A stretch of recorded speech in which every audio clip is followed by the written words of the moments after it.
ماینډ ګیګز انټرټینمنټ خراب عادتونه. نن به تاسو ته خراب عادتونو باره کې کیسه کوم. وایي چې یو ورور او خور خپل منځ کې بحث کولو. ورور یې په ډکه خوله باندې خور سره خبرې کولې، خو خور ورته ویل چې داسې مه کوه، دا ښه عادت نه دی. خو ورور ورته ویل چې زه خو صرف تا سره ناست یم، دلته خو بل څوک نشته دی. خو بیا هم هغه نه سمېده. د هغه خور جیا ورته ویل چې د دې دپاره زه تا ته یو قصه کوم، ته غوږ شه چې خراب عادتونه څنګه شی دی. خراب عادتونه. وایي چې یو مالداره سړی او د هغه یو زوی یو ښایسته کور کې اوسېده. مالداره سړی به اکثر بهر و او د هغه زوی به کور کې خراب عادتونه کول.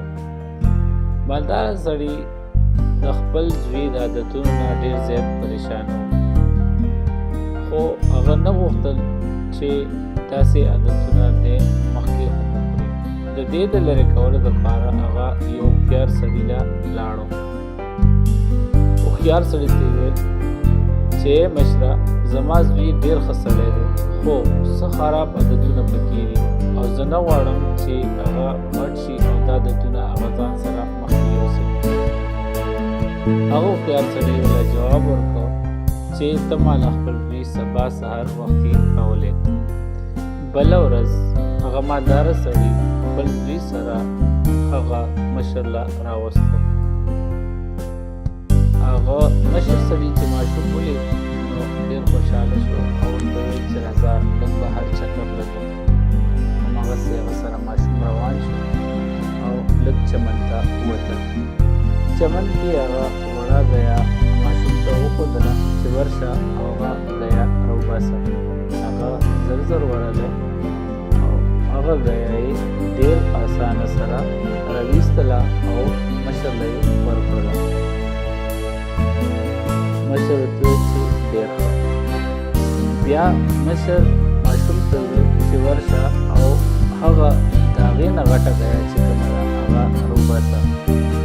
ماشوم ورغلی او هغه غټه ګیا یې هم په اسانه سره راویستله او مشر ته یې حواله کړله.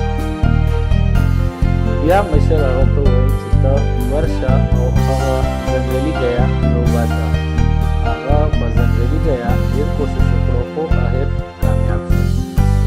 همدغسې مشر هغه ته د یو غټې ونې څانګه وښوده چې ورشه او دې څانګه چې وړه څانګه یې کړې وي دا ونه راوباسه.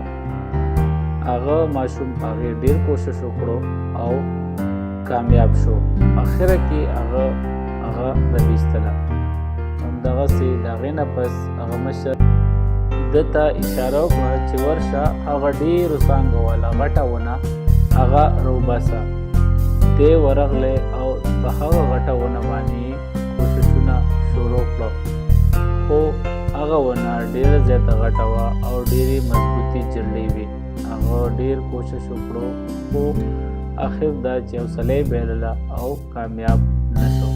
او مشر له راغلی او هغه ته یې وویل چې هغه ونه ډېره زیاته سخته ده، مهرباني کوئ زه هغه ونه نشم راویستلی. همدغسې مشر سړي هغه ته وویل چې خراب عادتونه همدغسې دي، که چېرې هغه واړه وي او په ټیم هغه ختم کړی شي نو هغه ډېر اسانۍ سره لرې کېدی شي. خو چې کله هغه عادتونه موږ ډېر ټیم ته غټوالي ته پرېږدو نو هغه عادتونه پاخه شي او بیا هغه عادتونه چېرته خو نه لرې کېږي. په دغې باندې ماشوم معافي غوښتله او مشر ته یې ویل چې زما پلار ما ته صحیح وایي، د نن نه پس به زه خراب او غلط عادتونه چېرته خو نه کوم. مشر په دې ډېر زیات خوشحاله شولو او دواړه واپس روان شو.